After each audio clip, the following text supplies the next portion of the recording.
Baston Skank because there was an age gap. She never met me, never knew me, nothing. So I was called the Baston Skank because there was a 10-year age gap. So what? His mother thinks I was shagging Richard while he was still with that Carly. And they weren't together for 6 months. And the reason why they believe that is because Richard didn't tell them that they'd split with her for 6 months. So it looked like we had overlapped, but we definitely didn't. And then she got caught in bed with his fucking pants out, fucking her in the bedroom. And Richard came in and fucking they had a big fight. And then it was finished. And then he came to me and said, look, this is what's happened. I knew what happened that night. The police come. I don't know if he got arrested or he went and done a statement. I can't remember. It was so long ago. And then from then, his mother thinks that me and him were overlapped, but we wasn't. But he didn't correct that where he should have. It was only like 3 to 6 months later that he corrected it, but it was too late. Even now, like I said, the last message I got was about Nick looking like a crackhead, and that's because he's looking at pictures and judging, you know. And I was going to put back, I didn't. I just thought, God, get on with it. You're an idiot. I'm happy. I'm the most happiest I've ever been. He didn't come for you, did he? He's just fucking few little mouthy texts. He didn't come for you, knock on your door and go, I'm so sorry, I want to be with you, I should have done what I've done. No, blokes don't do that shit. He can't come knock on my door because he don't know where I live. Oh, yeah, because you moved, didn't you? Yeah. But, listen, when I told what happened yesterday, that fucker didn't come to the door. That fucker didn't give a fuck. That fucker didn't fucking text me this morning and go, how you feeling? I woke up fucking bawling my eyes out at 5 o'clock this morning, sitting there crying in my bed thinking, oh, my God, what the fuck? Like, how am I going to deal with this? No, you are going to... I'm sitting there talking to myself going, you are going to deal with this because you've dealt with worse and you've got through it and you're going to get through this. And I'm talking myself through it. Where the fuck was he? Nowhere. Yeah. He never stuck by me, ever, from day one. Never, ever, ever. He did, I must admit, he did stick up to his mum when his mum would slag me off and stuff like that and say stuff and, like, she'd say to him... Oh, no, Richard would never do that against his mum, never. Because I think because he didn't really get on with her 100% anyway, but like at Christmas and stuff like that, she'd be like, oh, I'm inviting you round, and he used to say, I'm not coming round. If you can't invite Kelly round, you know, like she's part of my life, this, that and the other, you can't invite her. His mum used to growl at me, and he used to go, oh, I didn't see it. When we took the wedding, we were supposed to take the wedding dress round there to see. You know, the day we'd done the live and we put the wedding dress. He phoned her and went, oh, we got the wedding dress, and she went, all right. And he went, we're going to drive around and show you. She went, no, we're going out. And I was like, what a fucking skanky cunt. What a fucking horrible bastard. She was moaning about how you didn't involve her and how you left her out and this, that and the other. Yeah, isn't it? But Richard should have gone, hold on a minute. He should have stopped it there and gone, hold on a minute. Every time you're in, you want to see the dress? And then she said, oh, send me a picture. So I just had the dress on in the wedding dress shot. Everyone's seen it. It didn't have the arms on it. She sent back, well, it'd be better if it had arms on it. So Richard went, oh, sorry, there is arm sleeves on it. It drapes. And then he sent her the picture with the drapes on it. She went, yeah, they're nice. Never be good enough for her precious little son, her precious little, you know, these mums that are like, oh, my precious little son. Do you know what I mean? He did throw me under the bus, and he, like, I'm going to let you listen to something, right? When my phone charges, he turned around and went to me, asked Cindy, I sent it to Cindy, what the fuck have I got to apologise to you for? And I thought, do you know what? All the things you've done, you went back to Wibblewobble and gave her all texts. You went to Sharon and believed Sharon and Sonia, everything I do. But he still believes to this day that I borrowed that money off Mark and never paid for it. And then I told him something else, and he went and believed it. And all the evidence is there. You know me, bang, bang, bang, take it. And he went to me the other day. I wait till my phone's charged, I don't listen to it. What the fuck have I got to apologise to you for? I sent it to Cindy, and Cindy went, what a fucking... My fucking mates hate him. Yeah. I must admit, like, obviously that time that you got back together, because obviously we spoke and stuff like that with him. Like, obviously I met you both together when, like, the wedding fair and stuff like that. And you can't just, like, not love someone. I still love him, but every day that goes on, it's like, did he do that to me? Yeah. How the fuck did he do that? I said to you, like, he doesn't know he's done anything. The longer it goes on in your head, you're like, I let him treat me like that. Why did I put up with that? Why?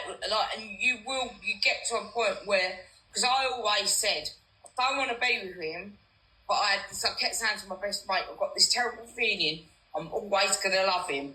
I'm never going to be able to meet anyone else. Like, after the heart surgery and that, like, I was on dating sites and I was talking to other blokes. Like, I talked to them when it comes to like, oh, do you want to meet up? Nah, I weren't interested. I was like... See, I'm only going out there meeting them because I fucking need to get him out my head, like. Yeah. And like, I've been on 4 dates in 3 months. We split up, and I tell you, I've sat on every one of them and gone, "What the fuck are you doing?" That's when it comes to like, oh, do you want to meet up? Like, that's why it comes to. I knew I had no interest in them. Like, they were all right to talk to. Like, when I was bored of a night time and stuff like that, they were all right to talk to. But I knew myself in my head, I wasn't ready. And I said to my mate as well, I said to my best mate, like, I'm not ready. Like, I'm not ready for a relationship. I knew I wasn't ready for a relationship. And then when, obviously, I had surgery, sat there, my first night out, I was feeling like that was the start of the time where I started to feel really, really well again. And I was like, yes, this is my new life, you know, heart warrior, this, that, and the other. I need to get out there. I need to start enjoying myself. Like, I was like, I need to meet someone. And then, like, I went and sat down at the table after going to the toilet, and I remember seeing Nick sitting there, and I remember thinking, God, he's a bit of all right, but I didn't, like, I ain't got the guts to go up to anyone or anything like that. Didn't think no more of it. And then, obviously, walked into the kebab shop, and there we were standing in the kebab shop. And that's it. Do you know what I mean? Like, I do go out dating, and people go, "Oh, be on your own." Listen, I've been on my own for 16 years. So, all right, 16 years. It's 17, but I spent a year with Richard. But 16 years, I know who the fuck I am. I know what my qualities are, and I know what my faults are. And probably I've got more qualities than I have faults. And, you know, I'm honest with myself. I'm a mouthy old trappy bitch. I'm feisty. One thing you'll get out of me is the truth. If I've got something to say, I'll say it, and everyone knows I am. But one thing I can't be told is that people, all my life, I've had people go, "I love you, I love you, I love you," mum, fucking aunties, uncle, they don't love you. And then when I first met Rich and we've done the I love yous, I remember it because it was such a nice moment. And he was the only man that I looked at and thought, he really means that. He does. I know he does because I can feel it. And like, our life was absolutely amazing. And I won't come in on here bragging. It was fucking amazing. Like, we had everything like anyone could possibly dream of. I had my fairy tale. The most 6'2" man, grey hair, smart dress. And then, like, probably 7-8 months of that it was fucking amazing. I would never have changed that man for the world. Kel, I spoke to you. Sind, I spoke to you. That man could have been fucking the most ugliest man, but to me, he was gorgeous. And everyone kept going, "Sash," but I was getting a little message going, "It looks like your dad. It looks like your granddad." And I didn't care, because when you met him in real life, as you know, he does look old in his pictures. But when you meet him, he looks different. Yeah. And then one comment ruined my bubble. And someone said, "Sash, I'm telling you now, he's a cokehead." And my bubble just went bang. And I was like, what? I'm going to tell you his history. And that's where it all started. And it never stopped. And then obviously with the court case with her, I saw the court case letter. There was cocaine. There was evidence of fucking driving licence, chopping up coke. And I was just like, I thought this person was being just nasty because she didn't like him. But it was all linking up. And I still come on here, and I still done the wedding, and I still wanted to marry him, even all of his fucking things. And everyone was coming up to me every day, Clacton, like, "Oh, you're with that Richard Danvers, aren't you?" And I went into Morrison's once, and this bird walked past me. I went, "You with Richard?" She went, "You're Sasha from TikTok, aren't you?" And she just went, "Be careful, he's a cokehead, mate, he serves up." And I was like, what the fuck? And usually, you know what I'm like, Kel, I fucking go, "What? Hold on, come here a minute." Yeah. And she just walked away, and I was like, why is people telling me this shit? And then I was asking questions about, and they're going, "No, he's all right, he's fine. He don't do it no more." I was like, oh, okay. And then people are going, like, "He does this, he does that." And I'm like, my bubble's just going, bop, bop, bop, bop. And I was coming on here, and there was women sending in me screenshots of Richard sending messages to them saying, yeah, don't worry, we're not going to be together. I want to date you. I'm in Mexico, and this woman's going, be careful. He's seeing someone behind your backstash. And I'm like, you know, just little things keep popping up.